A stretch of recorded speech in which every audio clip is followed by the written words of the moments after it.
নমস্কার বন্ধুরা, নীলগোপাল একাডেমির পক্ষ থেকে আপনাদের স্বাগত জানাই। আরও একটি গুরুত্বপূর্ণ আপডেট নিয়ে আমি আপনাদের সামনে হাজির হয়েছি। বন্ধুরা, আজকে যে বিষয়টি নিয়ে আলোচনা করব সেটি হলো ICT computer teacher first page এবং সেকেন্ড পেজ।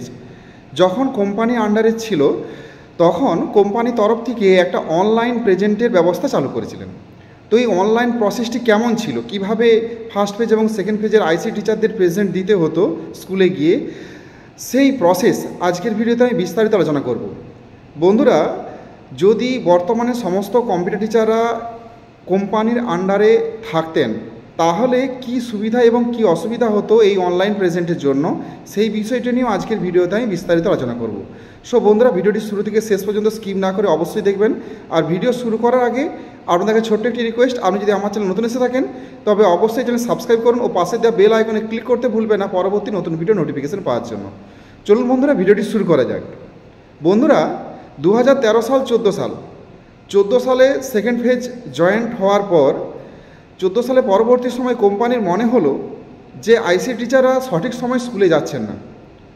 যদিও আইসি টিচাররা সঠিক সময় স্কুলে যেতেন, তখন জেলায় জেলায় যে ডিসি ছিলেন সেই ডিসি কিন্তু হঠাৎ করে স্কুল ভিজিট করতেন, মানে না জানিয়ে স্কুলে চলে আসতেন।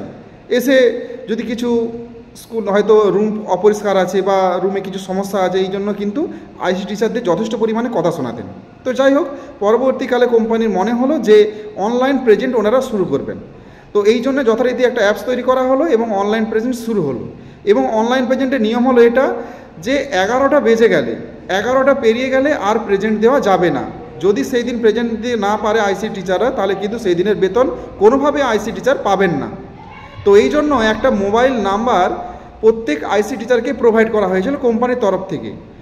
যখনই 10:30টার সময় স্কুলে যাবেন, স্কুলে যাওয়ার পর নিজের মোবাইল ফোন থেকে যে মোবাইল নাম্বার অ্যাড করা থাকবে কোম্পানির তরফে, নিজের মোবাইল নাম্বারে এসএমএসে যেতে হবে। এসএমএসে যে ইন লেখে স্কুল কোড লেখে, স্কুল কোড প্রত্যেকের আলাদা আলাদা স্কুল কোড ছিল, সেই স্কুল কোড লেখে সাবমিট করতে হবে।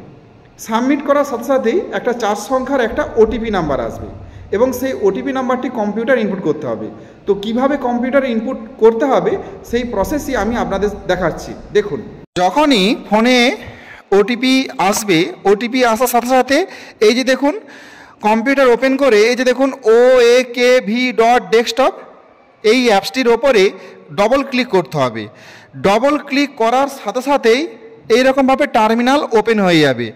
তো বন্ধুরা, এখানে একটা কথা বলে রাখি, ফার্স্ট ফেজ থেকে 4 ফেজ লিনাক্স সফটওয়্যার কিন্তু প্রত্যেক কম্পিউটারে ইনস্টল করা রয়েছে, মানে উইন্ডোজে কাজ করার কিন্তু অনুমতি নেই। সমস্ত স্কুলের কম্পিউটারগুলি এখনও পর্যন্ত ফার্স্ট পেজ থেকে 4 পেজ পর্যন্ত যতগুলি স্কুলে কম্পিউটার রয়েছে প্রত্যেক কম্পিউটার কিন্তু সিস্টেম সফটওয়্যার বলতে লিনাক্স সিস্টেম সফটওয়্যার কিন্তু ইনস্টল করা রয়েছে। তো এই রকমভাবে টার্মিনাল ওপেন হয়ে যাবে। টার্মিনাল ওপেন হওয়ার পর আরেকটি নতুন উইন্ডো ওপেন হবে, দেখতেই পাচ্ছেন এইরকমভাবে অ্যাপ্লিকেশন ইনস্টলেশন কি verification, please call ICT call enter for getting দি কি আর ইনস্টলেশন কি অ্যাক্টিভ কি। এবার বন্ধুরা, এখানে যে ওটিপিটা এসেছে সেইটা এখানে দিয়ে দিবেন। দিয়ে দেওয়ার পর এই যে দেখুন অ্যাক্টিভ, যখনই ওটিপিটা এখানে দেওয়ার পর এখানে অ্যাক্টিভ করা হবে। অ্যাক্টিভ করার সাথে সাথে এখানে আরেকটা কি কিন্তু আসবে, আরেকটা 4 সংখ্যার একটা সংখ্যা এখানে দেখতে পাওয়া যাবে। তো সেটা আমি আপনাদের এখন দেখাতে পাচ্ছি না, কারণ এখন তো এই অ্যাপসটা কাজ করছে না। তো এখানে একটা এরকম 4 সংখ্যার সংখ্যা আসবে, আবার সেই সংখ্যাটিকে আবার কিন্তু মেসেজ করতে হবে।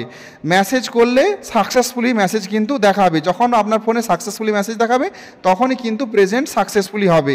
নইলে কিন্তু যদি প্রেজেন্ট সাকসেসফুলি না হয়, যদি আপনার 11টা পেরিয়ে যায় প্রেজেন্ট দিতে, তাহলে কিন্তু সেদিনের বেতন কাটা যাবে। সেদিনের বেতন কিন্তু আইসি টিচার পাবেন না। এটা ভীষণ রূপে কিন্তু একটা অসুবিধা ছিল। ধরুন এমন আইসি টিচার ছিলেন যাদের স্কুলের দূরত্ব অনেক বেশি ছিল, তো তাদের পক্ষে 11টায় পৌঁছানো অসম্ভব ছিল, কিন্তু তাদেরকেও কিন্তু এইভাবে কষ্ট করে স্কুলে যেতে হতো। যদি বন্ধুরা কোম্পানির আন্ডারে এখনও পর্যন্ত সমস্ত আইসি টিচাররা থাকতেন তাহলে কিন্তু কত অসুবিধা হতো আপনারা আশা করি বুঝতে পারছেন।